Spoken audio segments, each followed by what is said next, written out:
Halo sahabat semua, terima kasih sudah hadir di channel ini. Channel yang selalu menghadirkan video-video terbaru seputar jiran Nusantara. Indonesia merupakan negara terbesar di kawasan Asia Tenggara, baik dari sisi wilayah, jumlah penduduk, maupun pengaruh regional. Peran strategis Indonesia kerap menjadi perhatian dan perbincangan negara-negara tetangga, mulai dari sektor ekonomi, pertahanan, hingga hubungan diplomatik di tingkat global. Tanpa basa-basi lagi, mari kita gas ke videonya.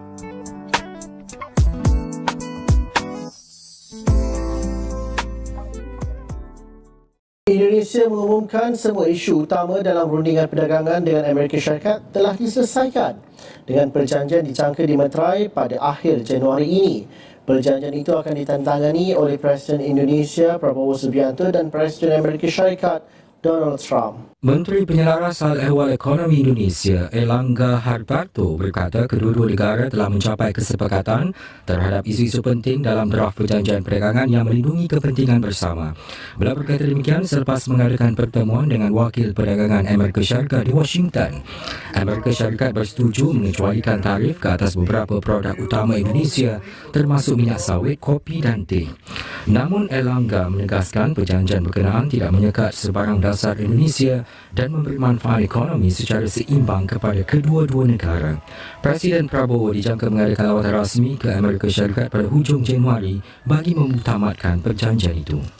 Tapi kalau katalah dia ada projek, dia mungkin akan lebihkan Indonesia. Sekarang ni dia dah pilih Indonesia untuk certain projek pun. Buat apa aku nak masuk Malaysia? On Chinese company kita kena ikut. Semua ni demi apa? Demi 25% hingga 19%. Tak ada negara di rantau ini yang setuju benda tak masuk akal ni kecuali Cambodia. Indonesia tak sign, tarif dia berapa persen? 19%. Tapi kita yang terlebih pandai, kita sign, kita surrender semua. Tidak ada benefit kepada Malaysia. Jadi persoalan sedari kita nak pusing balik, pasal apa kita sign, kita pun tak tahu. Pasal menteri kata kita tak buat cost benefit analysis. Apa yang dia kata, kalau kita tak sign,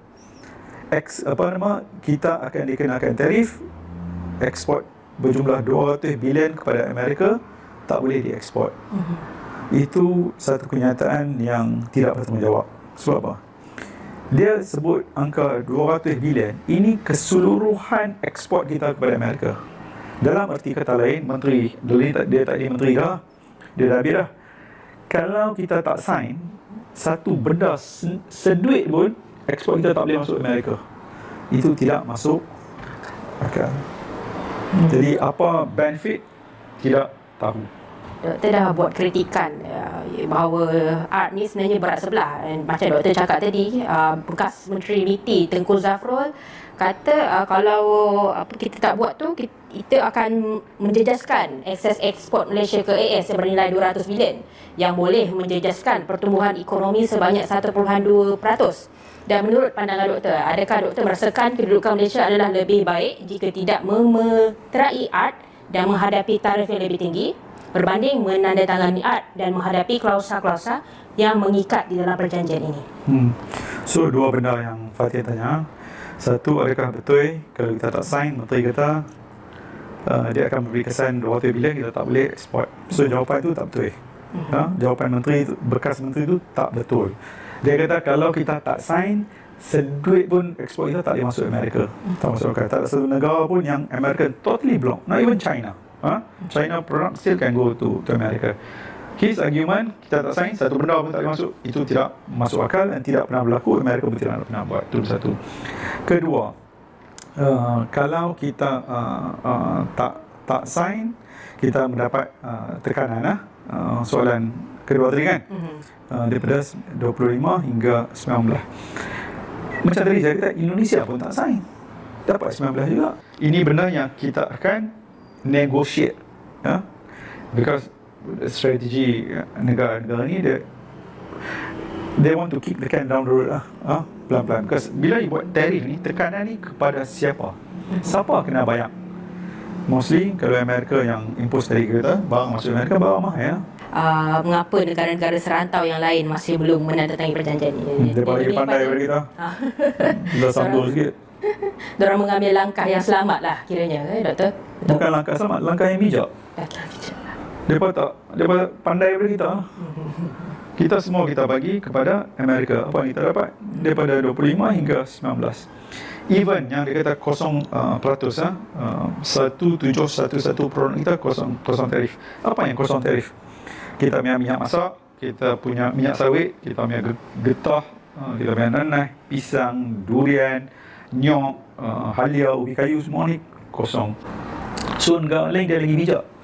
They really take their time, they want to study the impact. Hari ini dalam Financial Times, kalau artikel Indonesia now want to renegotiate dia punya framework agreement. Benda yang dia kata setuju dulu, non tarif barrier, kita nak negotiate balik kerana untuk melindungi kepentingan domestik punya market dan place. Kita bagi semua. Contoh, mungkin saya kena terang ni sikit. Kita ingat ni hanya rakyat tak terkait, orang biasa tak terkait. Tak betul. Contohnya, orang tanam padi. Apakah kesan ART ni kepada orang tanam padi? Dia ada kesan. Dia akan memberi kesan. Kesan daripada bagaimana? Artikel 2.1 kata kita tak perlu ada import licensing kepada Amerika. Penanam padi kita terkesan pasal harga kita tinggi. Kerajaan kena beli harga tinggi. So dia bagi kuota untuk untuk cover, dia bagi kuota kepada beras. So even kepada pesawah dia memberi kesan. Aku tak faham lah. Dan kalau kita baca ART punya perjanjian tu, Anwar jangan bohong sebab benda tu clear, tertulis saja bahawa Malaysia ni bukan negara berkecuali. Malaysia telah bersetuju untuk menjadi balaci anjing lahanan Amerika Syarikat. Betul. Malaysia telah bersetuju menjadi vassal state kepada Amerika Syarikat. Jadi kalaulah Anwar Ibrahim dia pergi kepada China, no kita tidak memihak mana-mana. China tunjuk dekat ni apa yang kau sign. Ini apa yang kau sign. Ya, betul. Kau tahu tak?